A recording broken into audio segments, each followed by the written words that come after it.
Hi everyone. Thank you so much for joining us this evening for our very special episode for the Moana Nui Podcast. Uh, Unfortunately, Moana is having some internet issues, so you won't be able to see her on screen, but she is on the line. But we are very excited about this upcoming episode that we are doing tonight. Before we get started, let me go ahead and introduce myself for those that may or may not know me. I am Dana, the other half of the Moana Nui podcast. I am a cosplay event and con staff photographer. I'm also a voice actor and an event planner and a whole lot more. My co-host, who is behind the scenes due to her internet issues, is the founder of the Moana Nui Podcast. She's an author, an editor, and altogether Renaissance woman of our time. But as we get ready to get started, let us go ahead and I'm going to, of course, introduce you to tonight's episode. For those that don't know, tonight we're doing a special panel on microaggressions. You're going to learn how to explore the context behind microaggressions, challenge how implicit biases disrupt inclusive behaviors, and help be a better ally to your fellow employees and friends to allow them to be their true authentic selves in the workplace and our daily lives. And now we'll introduce our panelists. First, we have Rosa Singletary. She is a project manager and engineer. Next, we have Davie Celeste. She is an educator, philanthropist, and DJ known as DJ Wonderlust. So, if you joined us a few months ago, she was DJing for our dance hall special events we were doing as we were kicking off our Kickstarter. Our next panelist we have is Christian O. He is a filmmaker and president and executive director for DC's APA Film Festival.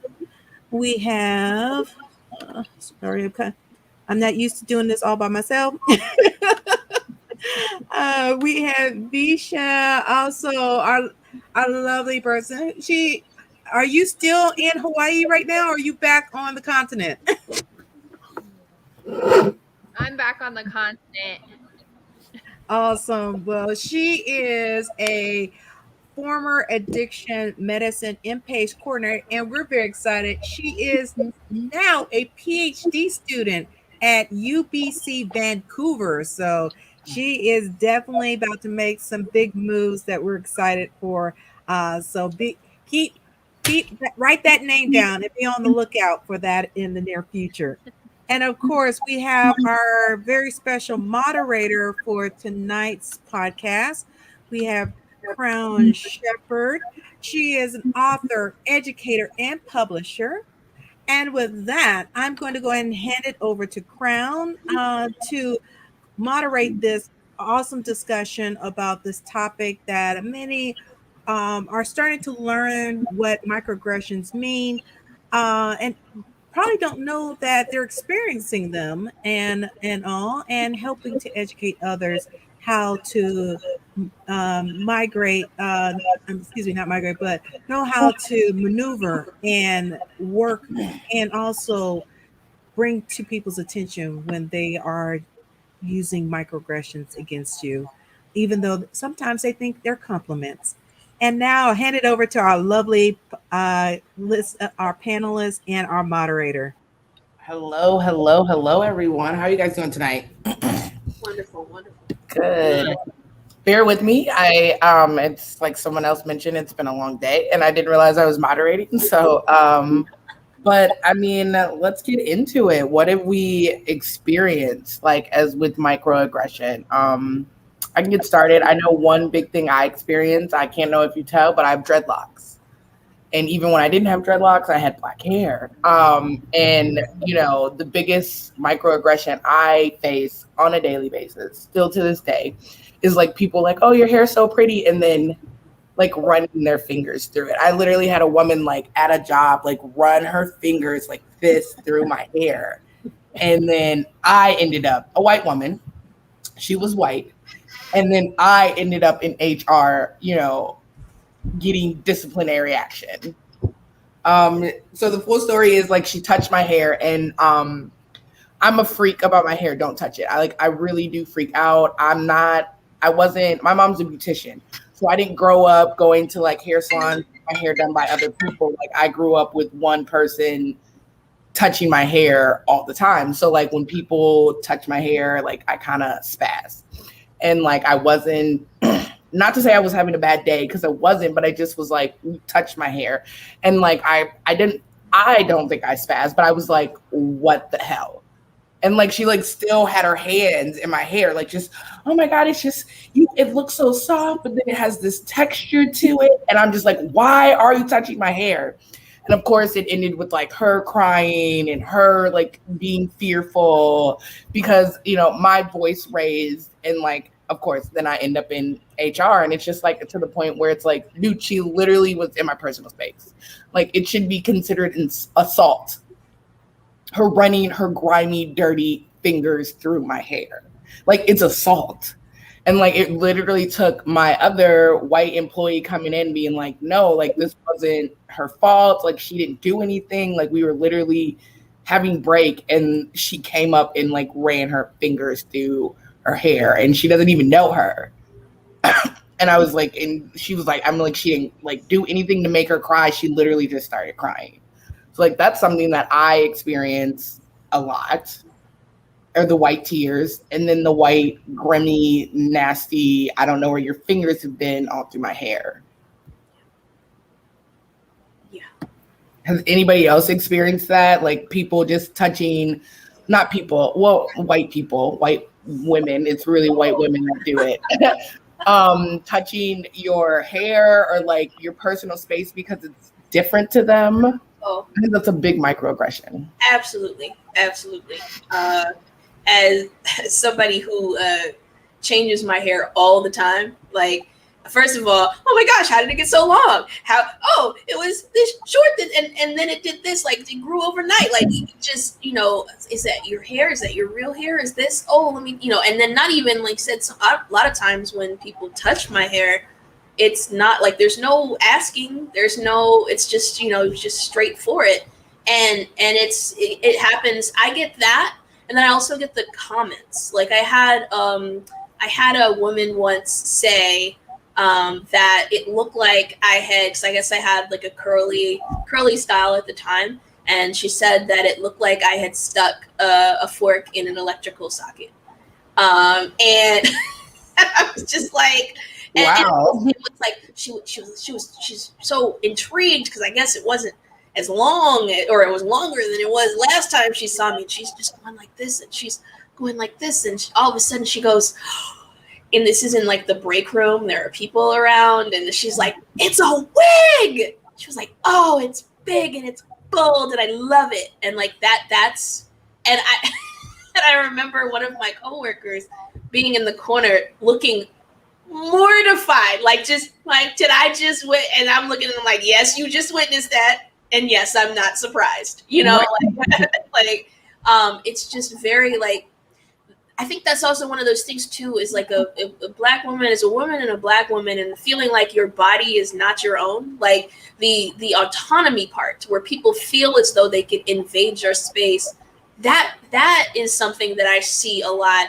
And it's one of those things too, one of the reasons why, it goes back to what you were saying with HR, one of the reasons why I feel like when those kind of situations have happened to me, I've had to think, how am I going to bring this up? Because I do not want to end up in somebody's office with all of these tears, because white tears move mountains. They do, and so it's like, and so it's like, how do I do this in a way that doesn't make me appear aggressive? And I shouldn't have to plan. I shouldn't have to watch the way that I'm explaining something that happened to me, and it just the tears.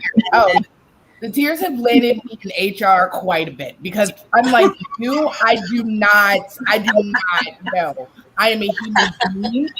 You touched me. And I always drive the point, if I would have done that to her, Right. would we be sitting here talking to her? And if you can't answer that question in like that, like, yes, we would. When they're like, no, we're not going to stutter. It's a yes or no question. Yeah. No is the answer. So I'm not going to sit here and take this. And then like when they don't want to listen, I'm cool with, okay, well, we can just talk to my lawyer about this. Ooh, see, I would love to out there all the time. I would love to hear how other people have navigated some of those things, because when I'm in the moment, I just want to get out of it. You know what I mean? Like it's definite flight with it. I don't want to deal with this right now. I don't want to spontaneously combust if this thing is turned on me, like what have you. I would love to hear, like, you know, you mentioned some of what you said. Would this be okay if this had happened to her? You know, kind of thing. I'd love to hear how other people have kind of navigated, what language you've used, because I never feel like I have the right language. You know. Do we want to hear from anybody else? We're just having a two-way conversation here. You guys can just jump in whenever. Yeah, go ahead, Christian. Yeah, this is Christian. I think the biggest challenge is, I mean, as you guys know, with microaggressions, there's the assault kind, there's the micro insult, and then there's the the one that I deal with all the time, and that's the micro invalidation, right? So I'll tell you, with HR policies, whether they be in government, whether they be in corporate, maybe in the private sector, it's all different. I mean, they don't even define what racism or harassment is, and that makes it challenging. Are you in the lines of what corporate policy or government policy, or, you know, whatever the policy is? Are you at that sort of ability to call them out? Because a lot of times, let's face it, if it's a name calling, if it's a racial slur, that's pretty deliberate, right? But it's subtle, those insults, you know, where, I mean, a typical example is a white woman clutching her purse when a person of color asks them. That seems intimidating, because the message, even though she's not saying it, the message is, oh, you might be a criminal. But what bothers Americans so much is they go, oh, where are you from? And then when you tell them, you know, I'm from Southern Virginia. No, where are you really from? Which basically, you've never been a United States person. You are definitely still a foreigner. And so back to your original question, where are those lines in HR? Either do we internalize it? Do we go and try to find support for it? Do we fill out a HR sort of man form? It's so hard to respond sometimes to these microaggressions. Obviously, the more direct ones, you can sort of what's the word? Get some sort of, hopefully some sort of retribution to that. But the other ones, it's hard, and I think it makes it difficult. Here's another example. I mean, I was working in the government at one point, and you know, a lot of times you're working with, you know, white men who are, quote, they're part of the boys club or the good old boys club, and one of them still used the reference Orientals, and I'm like, wow, what decade are we in? Orientals? And it just, you know, again, do I take it up to HR? Do I make a big deal about it? I mean, this is my boss's boss. So a lot of times you have to, you might even have to become empathetic. You might have to, you know when it's time to leave a situation, know when you don't want to combat it, right, you know, head on. That can become detrimental, especially, you know, and we talked about this in code switching, when you're trying to progress in your job, or to try to get a promotion, or try to be recognized. It's always hard, because you're always battling these the demons that you face, you know, directly. So to answer your original question, I think it's hard to navigate what exactly is HR to go after. So especially someone invading your personal space and touching your hair, yeah, that's a big no-no in my book. Big no-no. Right. So one of the things that I always recommend that people do, because I've been very fortunate to work in rather safe spaces, and people don't touch me. They don't say crazy things to me, none of that. But the whole thing is, I would go directly to HR. And I would say, I feel uncomfortable. I feel intimidated. I feel harassed. I feel all of these words that anybody else will use. I feel those ways. And HR can't deny that. Even if it's my boss's boss. Hey, I really don't feel comfortable with being called an Oriental. I really, I feel a way about this. And at some point, people of color going to have to learn how to cry. We've been taught for so long to just, you got to be strong. You can't let them see you cry. You got to, you have to do this, do that. You want to cry in the car or go sit in the office by yourself and do it. No, pull them crocodile tears on out. The same ones you used on your mama when your sister used to get after you. And so, the same ones you do amongst yourselves, pull them out. There was an incident at work where one supervisor was talking to a contractor about some things she wanted him to do, or what was going on. And the woman that was managing, or felt like she was the manager for the contract, it happened to be a white woman, walked up, interjected into their conversation. And because the Black woman didn't back down, she went crying, saying she felt intimidated. And so we're like, wait, what are you talking about? So I told the Black woman, I said, go to HR. Go to HR, because she didn't go to HR. She went to the managers to say, I don't feel comfortable in this space. She was being confrontational, blah, blah, blah. And her silly self forwarded an email that somebody else sent to her telling her what to say. But in the same token, I told the other woman, I said, go to HR and tell them that you feel threatened.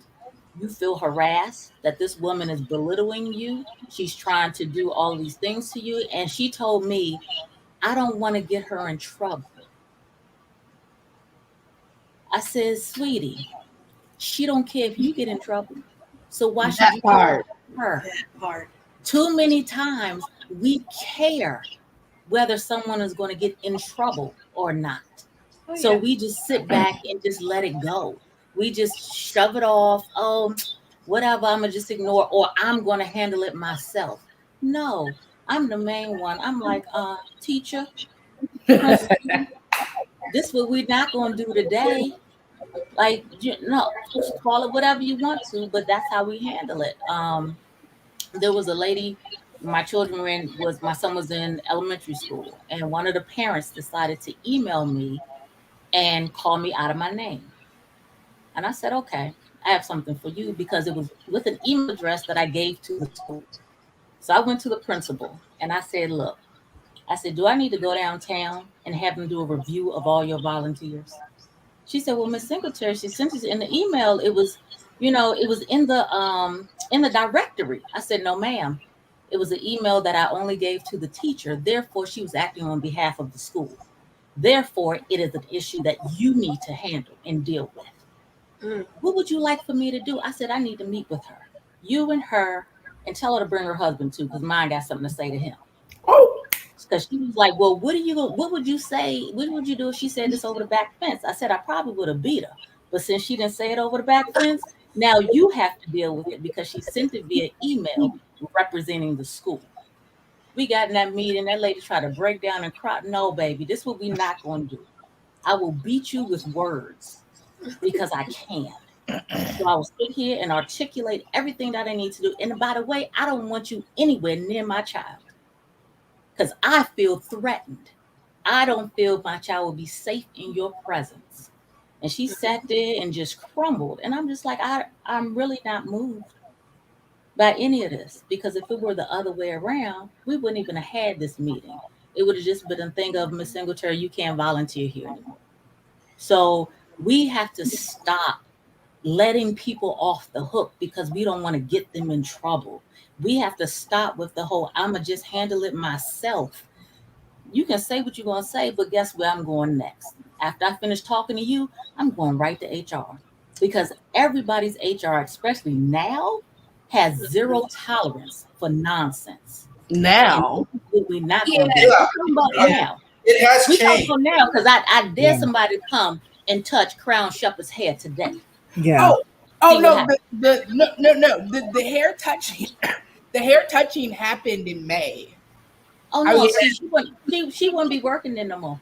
I don't work there anymore. It was just a tip job that I was working. But no, HR definitely handled it after. But I did have to get a white person, a white savior to come in and intervene. I don't think you had to. So this is my point, Crown. You go in there and you say, "Well, what do you mean? I didn't do anything. She ran her fingers through my hair, and I feel so ashamed and embarrassed." And I didn't do that. You got it. Hey. I didn't do that. I'm a fire sign, so I came in hot. I was already hot from her touching my hair, so I'm a knock all this shit over. Right. That's right. My mom always says that she's refined and I'm still raw. Because my mom, like you said, has that ability. She calls it, I can read you like a book without even using a cuss word. Or she'll say, I'll cuss you out without even using a cuss word. And so my mom can really, she's a very intimidating woman. So she can definitely do what you did with, she's done that to a teacher. Like made a teacher run out crying and just sat there like, and is we going to finish this meeting about my child or what? Because that is not praising me. She lied. She's crying because she got found out. Now we can move on with the rest of this meeting. Like, so my mom has that ability. Me, I'm like, oh no. What are you gonna do? You need to do something right now. Like that, I like literally blew in, like, cause I went to HR and I literally blew in, like door flew open and I was like, she was already in there crying. And one of my other coworkers was like, yo, her manager, because we work for different departments. She was like, her manager told her to go down and talk to HR. I said exactly this. See, this is what we not finna do. So I walked down there and bam, who's in here crying about touching my hair? And that's literally how I walked in. I know I need to like rein it in, but it's to a point for me that I'm not going to be in spaces where I'm not allowed to be me. And I'm loud. Yeah. I'm a loud person. You know what I mean? If I'm screaming at you, just be like, calm down. You don't have to, I'm loud. I don't have my own octave. It goes all the way up here. I think I'm talking to you normal and I'm literally screaming in your face. You just gotta be like, calm down. It's okay. You're passionate.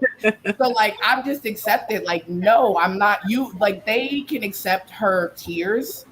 They can accept my loud anger. I'm not being violent. I'm not necessarily even being angry. I'm a very passionate person. Like very passionate. And when I'm upset and very passionate about something, I get loud. So you're going to accept me in everything that I am and not just her tears, because I come to work every day. All my coworkers love me. You feel me? Like my coworkers don't have anything bad to say about me. I've never even seen you, Miss HR lady. You've never even heard my name. But because Susie's in here crying, now you know Crown. Well, you really about to know Crown, because Crown don't play. I will knock all this shit over and then call my lawyer and tell him that y'all made me do it. And that they gonna have to pay for it. Like I will call my lawyer. Yeah. That's the thing they don't want to hear. Well, Miss Shepherd, how we gonna handle this? Because I'm not gonna sit here and go back and forth with you all. There's cameras. Like everywhere we go, there's cameras. You can see she approached me. You can see she put her hands in my hair. You can see me back away from her, put my hands up, and basically say, what the hell are you doing? I could say, what the hell are you doing? I was just violated. To me, putting your dirty, grimy hands that you were just eating with all in my hair is like spitting on me. That's assault. Yes. She assaulted me. That's what we need to be talking about is I was assaulted. Look, I'm passionate. I think there's one other issue, and the other issue is organizational culture. I think, depending upon who you work for, which organization, the culture can be, number one, if you're right, and they immediately acknowledge what I'm saying, that's great. But a lot of times they don't acknowledge me. They're like thinking, oh, Christian's too high. Why is he trying to create problems? Why is he bringing this up? If the culture does not support you, you're going to be effed. In the culture. And there have been organizations, both federal, both private sector, both mom and pop shops, where even the HR don't give a hoot about you. They're like, sorry, we don't believe you. We don't think you're you're in the right. We don't think you're in the right, and that's happened. And I'm not trying to divide the lines here, but it's happened a lot more for Asian Americans than it has for African Americans, because they feel that the stereotype, they feel that Asian Americans are the model minority, that we're quiet, that we don't talk, that we abide by everything, and yet speak up, they're like, what's wrong with you? What the heck is wrong with you? There's nothing, they don't side with you, and that's what's really frustrating. And I totally get it. I mean, I've worked in the federal sector. I've seen two different minorities, an African American, Hispanic, or even Asian, and differently by HR, each of them.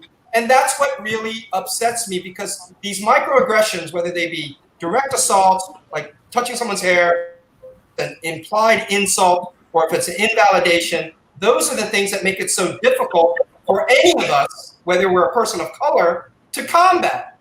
Either, my mom always said, sticks and stones break your bones, but words will never hurt you. But words do hurt, Yes. There is a mental health issue. See it in the media, you see it in social media. I mean, I don't even want to talk about Simone Biles, because I feel I can totally understand what she was going through, and then there are people who criticize for it. Because our mental health, people don't know what we go through. They don't understand each of us. We're all freaking individuals, but yet we're grouped into a category, grouped into a race or segregation of some sort, and it's BS. I get tired of it. I see it happen in the federal sector, in the private sector, and even like I've worked retail all my life, and I can tell you so many horror stories that people treat each other in retail. It's just mind-blowing. Sorry, I didn't mean to take over this conversation. That's what this conversation's about. But my totally. Don't apologize. I know, but these microaggressions, I mean, I think we, and even gender ones. I mean, go to the gender ones. There's a bunch of those. The way that people can be misogynistic, especially white men. The way they can be sexist, right? I mean, those things hit me when I see it happen in workplaces. But then here's the other thing I pointed out. What if they label you forever being, he's the woke one, he's the quote crybaby, and then that affects your long-term, whether it be merit increases, they single you out, and then they make your life a living hell. I've had it happen to me.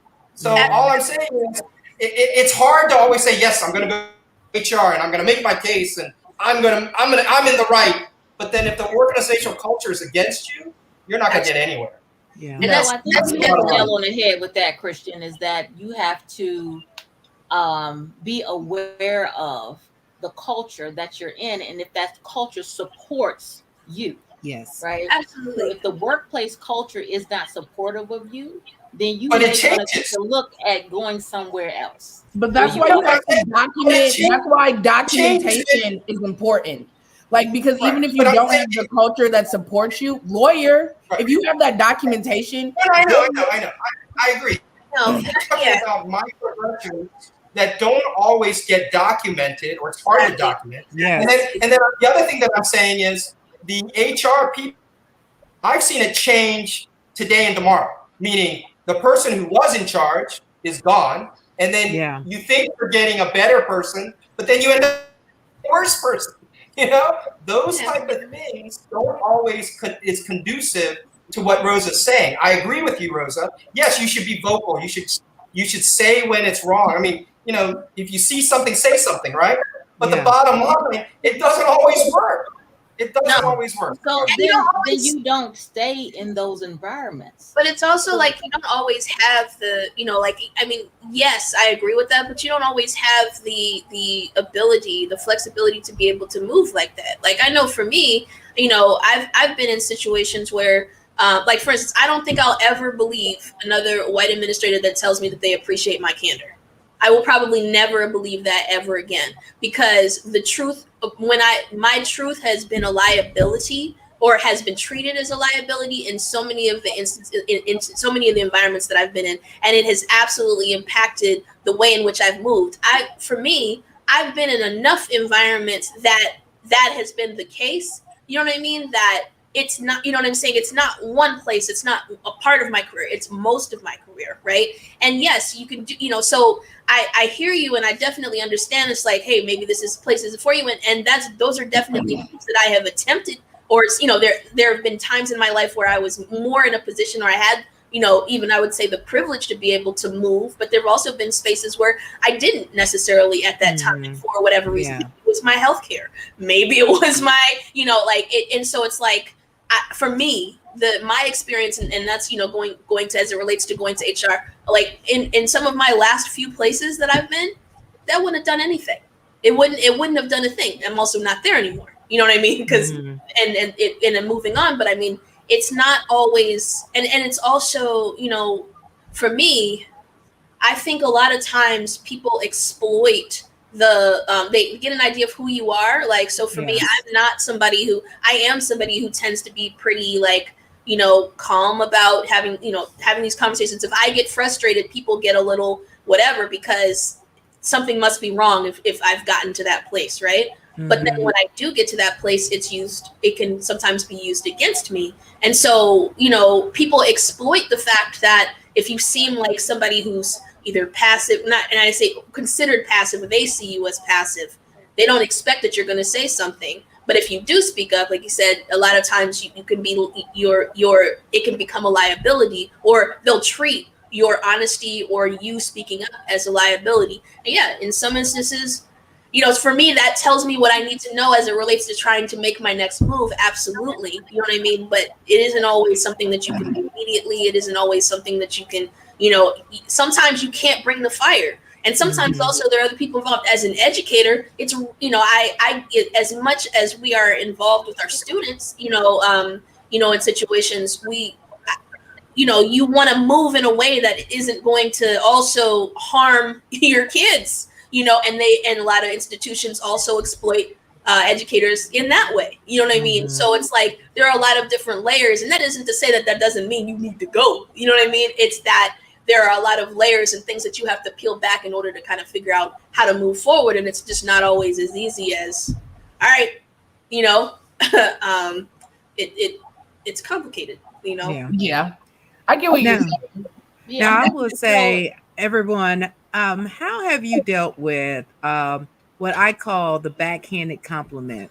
Like, I will give the example. I remember starting, it was my very first day at a job, and the person that did the phone interview with me was meeting me at the receptionist desk. And as I walked up in full suit, she directs me to the room where the people that work out in the field needs to go for orientation. I'm like, hi, I'm Dana. I'm here for the executive assistant position. Literally right in my face. She's like, oh my gosh, I thought you were white. And I'm like, no. Thank you, though. That is where you give it right back to her. I just insult you. I would have been like, oh, or not necessarily insult you. I'm Jewish, so like I'm really good with the guilt. So I would just be like, oh, and I thought you were black. You know, like making her know like what you just said was not cool. You know what I mean? Like, but still like the white girl effect. As Asian Americans, we get this one a lot. Oh, your English is so good. You know, and you're like all my life. What do you mean my English? Right. You have no accent. You have no accent. And that's just a double. I mean, that's just like bam, bam. You know, it's like, come on. Come on. Oh, yeah. Oh, yeah. Yeah. That's gotta suck, because there's a lot of, you know, like I know a lot of Asian Americans that have like are third generation in. So it's like, it's crazy to think that like people are still, you know, like, oh my God, where are you from? When it's like, especially here in Minnesota, when I feel like, especially the Hmong population in Minnesota is very vast. My whole life I've always been, had like Hmong students, or here where I live, Hmong students in my school, but I have Hmong friends who still to this day get that, where they're like, oh, I get told I need to go back to China. I've never even been out of the country. You know what I mean? And it's like, how in 2021? But I don't know why I should be surprised. Yeah.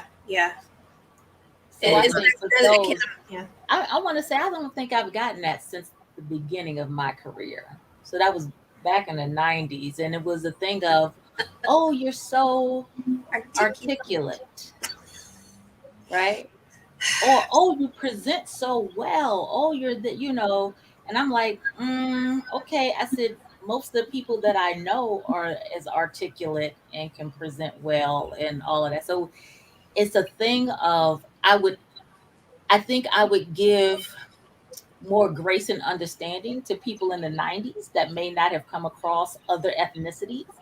But I find it hard in 2021 that people still don't come across other ethnicities. But honestly, that is some people's reality, right? All they see is what they see on TV. Mm-hmm. So when they come across somebody in person, it's a whole different thing. And it's not just white people that have made slight comments and stuff. Mm-hmm. Black people do it too. Talking white. Yeah. You talk so proud. Why are you talking white? Or they think I'm Hispanic. Just off the break. Like, oh, I thought you were Hispanic. Really? Because my name is Rosa? Like, I'm confused. I'm not sure. Rosa Parks. Like, I'm not sure how that all plays in. Okay. So it's a thing of, it's a lot, right? And it's not just one ethnicity that does it. We do it to each other a lot. As it's an American thing. It's definitely an American thing. It's definitely an American thing. Because we ask dumb questions.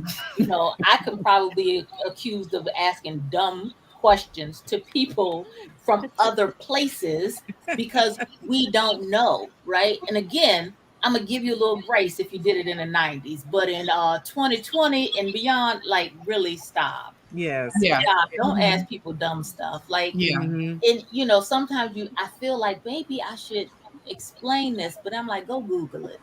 Google is your best friend right Google now. is your friend. Because you just dumb. Y'all doing dumb stuff, and I can't with you. Yeah, I get that. In 2021, it's crazy that stuff like that. You're still hearing stuff like that. Like, I'm in Minneapolis, in the hood in Minneapolis, which, for clarification, that hood in Minneapolis is suburbs and hoods like Inglewood, Chicago, or Inglewood, or in California. Like, our hood is literally a suburb. Like, it's really nice. So it's not really a hood, but it's the hood for Minnesota.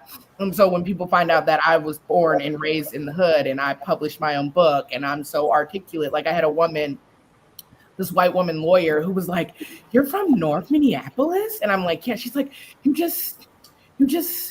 don't talk like you would be. And I was like, what are we supposed to talk like? You know what I mean? Like, because my mom forced me to put the G's on the end of my words. Like, I'm not Black enough, but it goes like both ways. Like, white people think you're so articulate, but then in another breath, Black people are like, why are you talking white?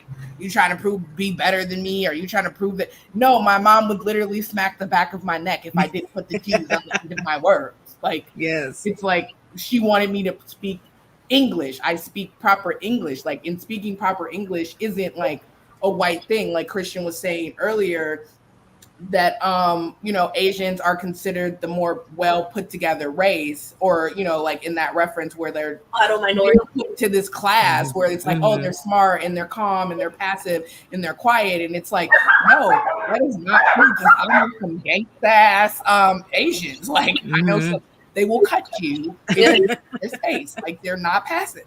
They're not quiet. Like, they hood. You know what I mean? Like, so it's like, that's just, it's baffling that we live in that in 2021, but it's really now, it's ladies, hilarious. I have to ask this question to you.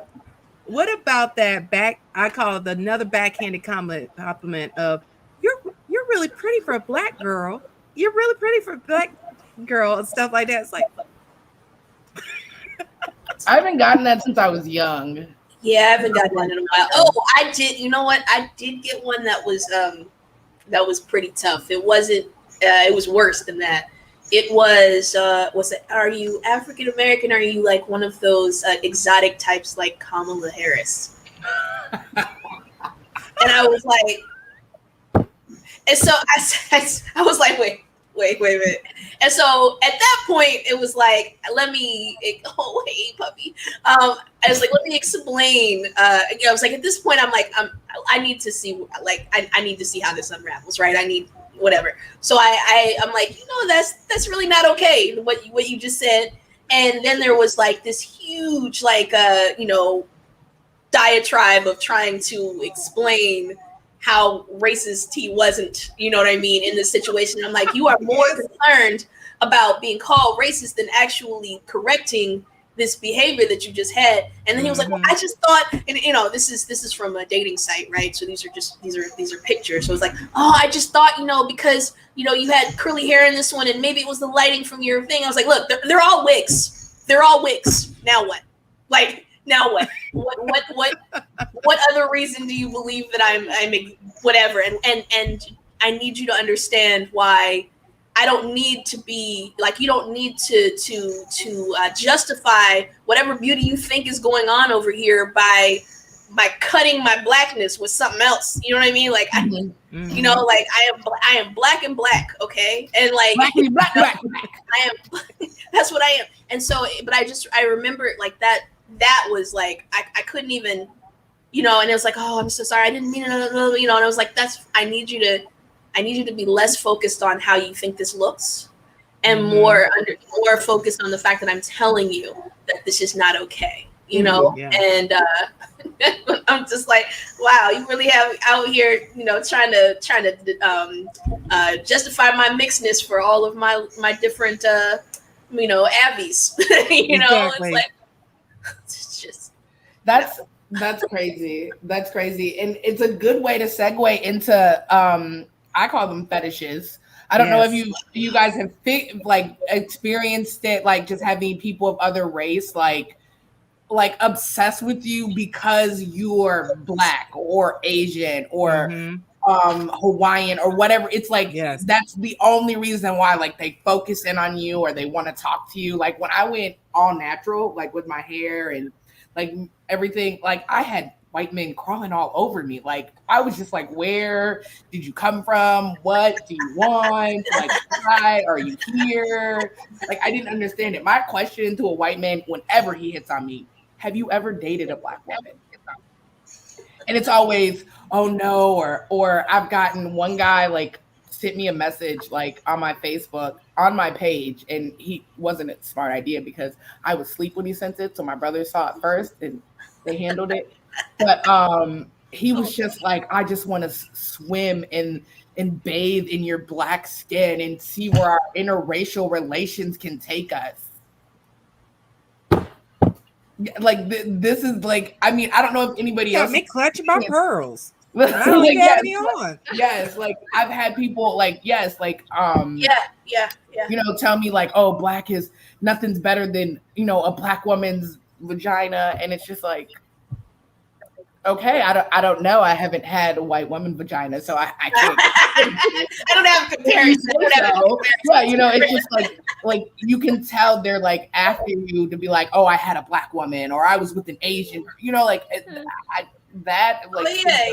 It's never been that bad. I don't think I've never been with a Black girl before, and also the guys that you can tell have only white guys who've only dated Black women. Just like something wrong with that too for me.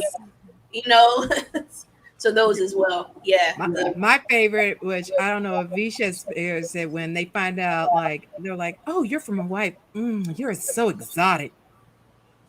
Yeah, like exotic women. I'm like, Yeah, I can totally speak to Moana said in the comments. As soon as you say you're from Hawaii, it's like people. I can't just say one race. I'm gonna say people in general. They get, I don't know. I can't really explain it. It's just like, but again, as soon as you mention it, and then you start spitting facts about Hawaii in general, then whatever you say becomes dismissed. So if I sit here and tell you we don't want tourists there, well, I'm going to go there anyways, is the comments that I get. And I'm just like, okay, so you're just going to dismiss everything I just told you about tourism, about how it exploits my people. And instead of saying, wow, I never thought about it like that, the first thing you say to me is, well, I'm still going to go anyways. And so it's that privilege, that elitist language that Americans hang on to and feel like they are entitled to come to a land that's not even theirs. And so when people fetishize, because that's what they do fetishize Hawaii, and Hawaiians. And, you know, I understand Blackness with the hair and everything, because my hair, like, if it's not brushed or if I don't have it flat ironed, it's big. You know, I call it Pele's hair because it's just big and wild. And I'll have men say to me, why does your hair look like that? And I have to say, well, I'm Hawaiian. It's okay for it to look like this, you know? So, Right. yeah, I mean, just that's some of the microaggressions that I deal with on a daily basis, which then, you know, goes back to some of the other conversations we've talked about, you know, colorism and racism and all of that. So it just kind of all ties together. Yeah. That's crazy. For me, I didn't realize that Hawaiians didn't want tourists. I've never been, but I won't go now. Or if I go, I'll go with Moana as like her guest. Well, I want to be respectful. Like, I didn't know, like, it was like, don't come here. Like, we don't want you guys here, like, to exploit our land. I totally get that. Like, Yeah. I feel you on that. Like, you guys, I always used to say in elementary school that the United States really only had 48 states, because I didn't consider Hawaii or Alaska. Like, they don't count. They're not even attached to us. Like, that don't even count. I always said Alaska was Canada. And then I would always say that Hawaii was just its own little island. So, like, I get that, you know? And I just want to be respectful. Well, the crazy part with like what Visha was saying is with tourism, people they become so entitled when they come to the island. They want the Hollywood version of Hawaii. They expect every Hawaiian woman to so they can say they got laid in Hawaii with, you know, when we give them the lays. And they just expect all of us, you know. My favorite part was like, oh, I thought all y'all did was walk around in hula skirts and coconut bras. No. Yeah. But they have this image of what they expect Hawaii to be because of what Hollywood has shown Hawaii to be for so many centuries. So they come there, they feel like all we're going to do is, you know, wait on them hand and foot, feed them, and they could treat us however they want to, and then they up and leave, you know, a week or two later. Yeah. And that's the part that, you know, everyone there is tired of. They don't want that.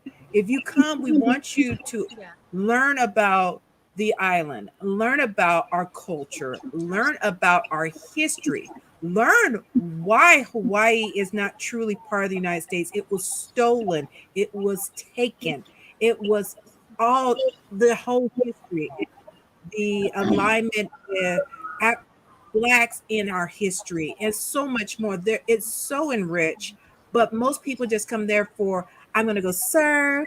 And then, even though y'all told me I shouldn't be on these sacred items and places, I'm going to take pictures anyway and do my TikTok of me right here, even though there's a big old sign that says "Do not enter." Yeah, we touch the sea turtles too. Let's go ahead and do that. It's like, it's just, and all the babies. And Let me hit the sea look lion. at the babies. Yes. Yeah. it's, I mean, I just was home actually 2 weeks ago, and I watched tourists of all colors disrespect the hotel industry, and it just blew my mind. I was just like, really? Yep. Like, you Yep. come over here with this entitlement, and I Mhm. just, I'm an advocate for all people. Let's just get that straight first. I don't condone white tears, so let me change that. I am an advocate for all marginalized people. Period. Yes. So I'm not about being divisive. I'm not about, it's this and this and this. But I will say that, like Christian said, I don't want to be grouped into a category. I don't want to be grouped into an American. I don't want to be AAPI because I'm not AAPI, which is a microaggression in itself. It is an erasure of all Pacific Islanders and oceanic populations when you say AAPI. So I don't want to be grouped. I don't want to be grouped into a culture that has forcefully been assimilated into American and Western perspectives. And so I kind of just, when I think about life in general for me and for much of the Islander population that I know of, we constantly live in like a microaggressive society because we are often just dismissed. It doesn't matter what room we're in. We always have to fight for a seat at the table, even over a white woman, because that's just how it is. We're grouped into everything else that nobody knows what to do with us. Mhm. I had a class when I was in my last institution of learning, and it was black church studies.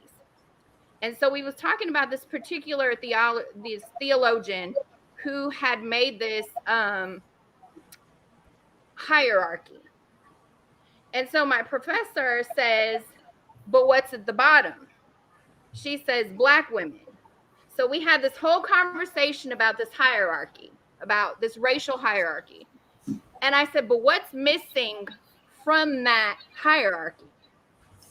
And everybody in the class was just like, well, I don't know. And I said, well, indigenous people ain't even on there. So if you think about a hierarchy, somebody is missing. So you want to group people into Black, white, Asian, all this other stuff, you're missing a whole population of people. And so what I tell people is to get out of that microaggression is to add another group of people called Oceanics or Pacificas, because that's what we are. Okay, I'm done. Sorry, I was being passionate, Crown. No, look, Yes. do not apologize. I feel like we was all captivated. Like I was like, girl, yes. Yeah, right. I feel it because like as getting to know Moana, and then I have another friend who currently lives in Hawaii, that lives down there. She's definitely opened my eyes up to like the culture down there. Like I didn't know, like I knew that in Hawaii they had words. Like I thought of it as like slang. How like Black people have certain words of saying things. Like you guys have aloha. I didn't know that there was like this rich language that is like thriving and alive down there. Like I didn't know that. So it's like I've definitely opened my eyes. So don't ever apologize for like speaking your truth. Don't do that. Yes. That's what we not gonna do. Speak that truth, because you're right. If you guys aren't on that list, and you need to be, because I never considered Hawaii like as Asian, because if I don't know if I'm right, but in my history knowledge, that a lot of Asians didn't really come to the island until the big war over there. So I may be wrong, but I know like that's where they group like a lot of people from Hawaii is in that whole like Asian category. And it's like Moana corrected me and she was like, no, we're Island Pacificers. And I was like, okay, say less. No, it's never, as I mentioned, it's never comprehensive or inclusive, and that's the part of the problem. And we don't think about it. I mean, I have friends who work for the Native American, and we are still on lands that are owned by Native Americans, and we never acknowledge that. We acknowledge that the indigenous tribes, there were tons of them, have now dwindled down to pretty much nothing. Right. And so because of the erasure of a race of people that were on this continent before us, and we have done them meaning government has done them wrong. We still do that, as V has pointed out, in terms of the way we label the census, the way we put things on forms, like what are you? Are you Asian American, Asian Pacific Islander? A lot of times things are excluded. Mm-hmm. And can we be better? Well, it has to stop at the top. Start at the top with some sort of vocalness that Rosa pointed out. If we're in government, we don't speak enough. We need more representation of people who are like us, and that is how we're going to impact and affect change, so that we are inclusive, that we are being comprehensive and an umbrella. We're not, everybody says, we're a melting pot. We are, but on melting pot, some of the races get erased, meaning they get merged and then you don't see them. And even community that Crown was talking about, right? I have friends over in Minnesota. Also, they're the #1 state that still has the highest number of American adoptees in Minnesota and Minneapolis. And again, that they are not even accepted by the Koreans or the Americans, right? Because they're in this weird bubble. And that happens with a lot of my adoptee friends who are adopted from other countries. I have friends who adopted from Africa, and they don't know where they fit in. And something was pointed out earlier. Oh, you speak too well. You don't speak urban or hood or whatever. They were raised there. They were raised by white parents, right? Mm-hmm. But yet they are singled out. They get microaggressions and micro insults all the time, right? And I think it's until I know this is going to sound kooky, but until there's a threat. Someone mentioned another African American friend of mine said, Christian, we need by aliens. That way we can all become much more, inclusive, and it's us against them. Because then maybe racism might not go away, but racism might not be as bad if it's really about us and them. It really. Yeah. Again, as silly as Independence Day sounds, that's the only way that we can all be inclusive and come together. And I was like, dude, that I could see that happening, but it's not going to happen anytime soon. Right. No, but the whole fact that we're labeled the way that we are is, again, another American thing. It's another thing deeply rooted in racism, because before the Jim Crow era, there wasn't white and there wasn't black. You know what I mean? They were Irish. They were French. They were, Spaniard. They spoke on their region, and that's how it is in the rest of the world. The rest of the world doesn't call Japanese people Asian. They're Japanese. They're Korean. They're Chinese. They're it's only here in America where it's like white. No, you're probably Irish, or you're probably Russian, or you know what I mean. But that was another way to mind control us, is by putting we're going to strip all the black people of everything, or the Africans, because that's what they were at that time, the Africans of everything that they are, and we're going to call them black. They're all just one thing. And in order for us to do this, we all need to become unified under being just white. And that's where it came from. And it's always baffled me, because I have Asian friends that don't like to be considered Asian. And it kind of puts me in a weird space, because well, how do I? And they're like, I'm Korean. You know what I mean? That's what I am. I'm not Asian. I'm Korean. And for me, I don't consider myself African American. I'm Black American. You know what I mean? I'm African has been so far removed from who I am. And then not only that, we have first generation and second generation African Americans who parents are African from the continent Africa, but they were born here in America. They're African American. So it's like you said, there's so many. We need to become more inclusive. And in order for us to do that, we need to stop looking at each other as one singular thing. You're white, you're Black, you're Asian, you're Native. Because in all reality, in the United States, especially if you're white and you're Black, you're more like a mutt. You're a mixture of Native, white, Black. We're mixtured. So it's for me, I always tell people I'm an American. Because white people, they don't be like, oh, I'm white. I'm American. I'm American. Sometimes I don't even let people put the Black in front of American. I'm American. What do you mean? The color of my skin has no bearing on where I was born.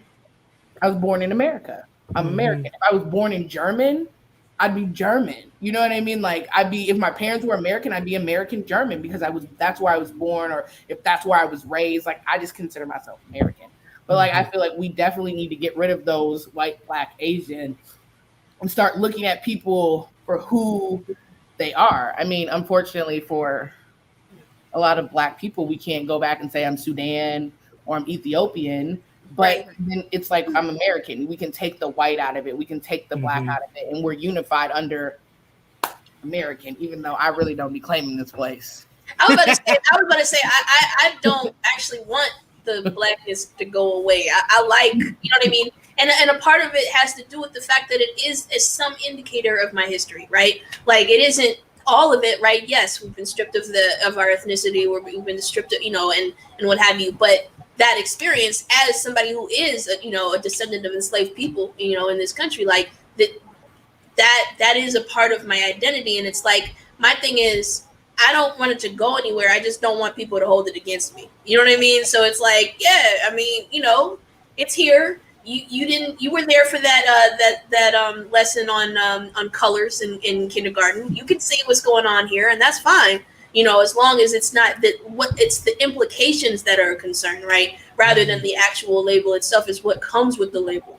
You know what I mean? Like for me, it's like, because I can't go back, like you said, I'm from Ghana, I'm from Sudan, and in a lot of cases, and for so many of us, black is what I have, and it is what and of course it's a place of pride. So it's like I don't necessarily want it to be eliminated, but I do want us to start to dismantle a lot of the implications within the titles that America covets so much. Yes. That's Definitely. What was that? I was like, definitely. And of course, time always flies when we're having such a great conversation.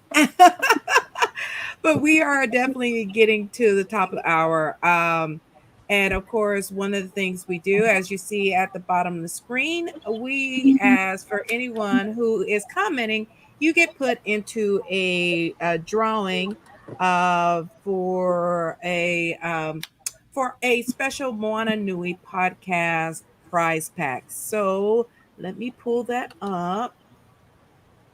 And today I am truly a jack of all trades right now, because I am doing I am mastering everything right now. So let me pull that up. All right, and I'm going to share my screen on that one. Okay, and let us show it. All right, let's see who our lucky winner will be for tonight's podcast. Here we go. So one thing with the podcast, when you watch and you interact, you get a chance to win, and hopefully it does not select us. And it's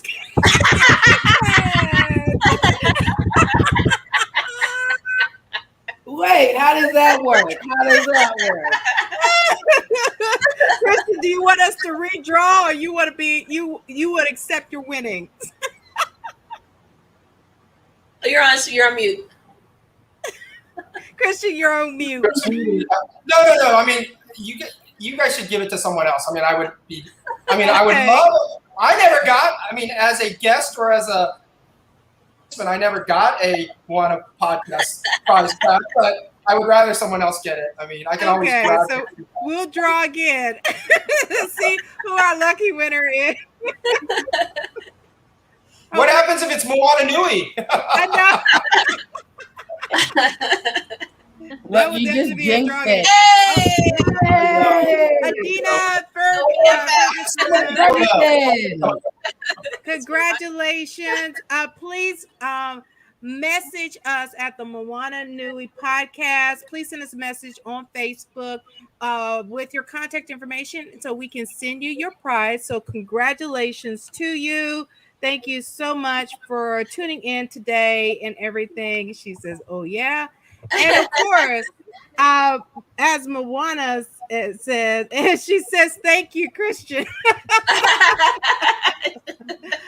But one final little surprise we would like to share with everybody as how this conversation was going. Moana brought it up to me, and I was like, "All right, I will definitely maneuver that." We would like to, as far as with our backers from our last Kickstarter, one of the incentives when we as our stretch goal was to get a exclusive song done by musical artist Alan Z for the Moana Nui Podcast. So we are going to debut tonight for you all to hear our new podcast, our new song for the podcast that you will start hearing regularly on the new season starting next month.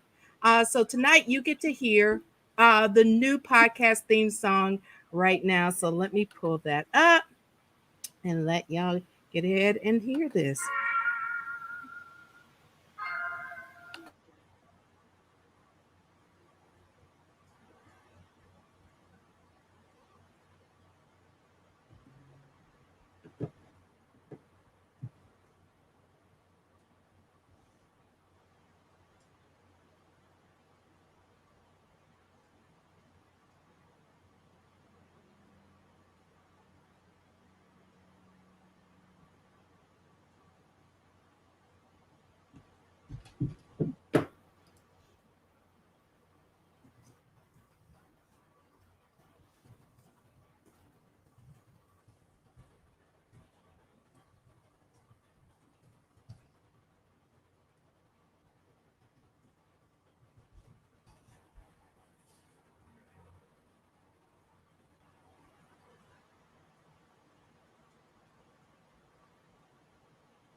Price moves an actual cake, clap back at the system. Stuck between a rock and a hard place. Multiple mommies of Pauahi. As a part of their ongoing war with Asia. Used it as a place for target practice.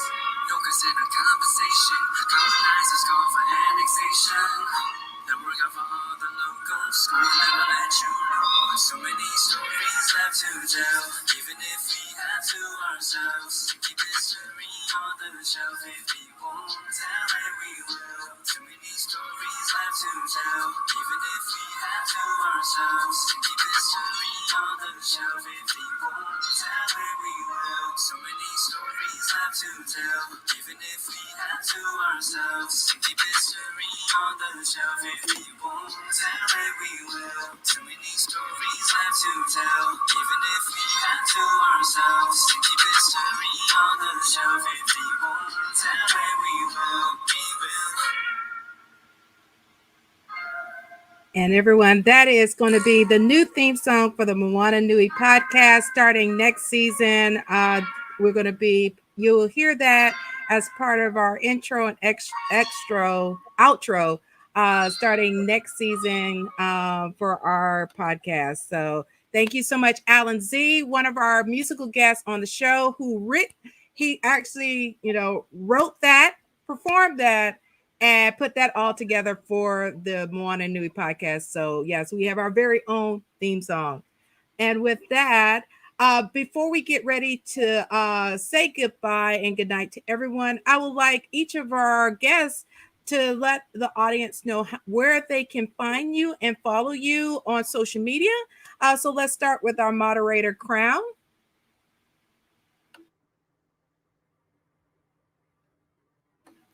I was muted. My bad. I'm Crown, the loud one. You can find me anywhere, Facebook, Crown Shepherd, but anywhere else, Crown the Writer. My website is crownthewriter.com, so you can always hit me up there. Yeah, pretty much type in Crown the Writer, and you'll find me. Awesome. And Rosa. You can find me on Facebook at Rosa Ayers Singletary. Awesome. And Davie? Yes, you can find me at Davie Celeste on Instagram. And oh gosh, the DJ Wonderlust. What's the way I spell it? But I'll put something up on Davie Celeste so people can find the other page because it's a little. All right, Visha. You can find me at thepolynesianresistor.com. I'm also under Twitter and Facebook at Pauahi Souza. So without that V, just my Hawaiian name. Awesome. And Christian as our last one. Yeah, at XIANOH on Facebook. I'm now on Clubhouse, so if you want to find me on Clubhouse, or you can find me on LinkedIn and also on Facebook. So glad to connect with everybody. So again, thank you. All right. Thank you so much for everybody tuning in. Special thanks to all of our guests tonight for discussing this hot topic, microaggressions. I know we could probably go on for hours, but we want to be respectful of all of your time. And we thank you all for being part of the podcast. And everyone, definitely tune in starting August. We will have another great lineup of guests. So definitely tune in next Thursday for our new season of the podcast starting in the month of August. We're going to have Dr. Luana Richardson at 7 p.m. on next Thursday. And then we have writer and creator behind the very famous Crescent City Monsters, Mr. Newton. He will be on our show at 8:30 p.m. So definitely tune in next week to listen to our two special guests for our next season of the podcast. So thank you, everyone. Have a great evening, and thank you for tuning in. Aloha, everyone. Thank you. Thank you.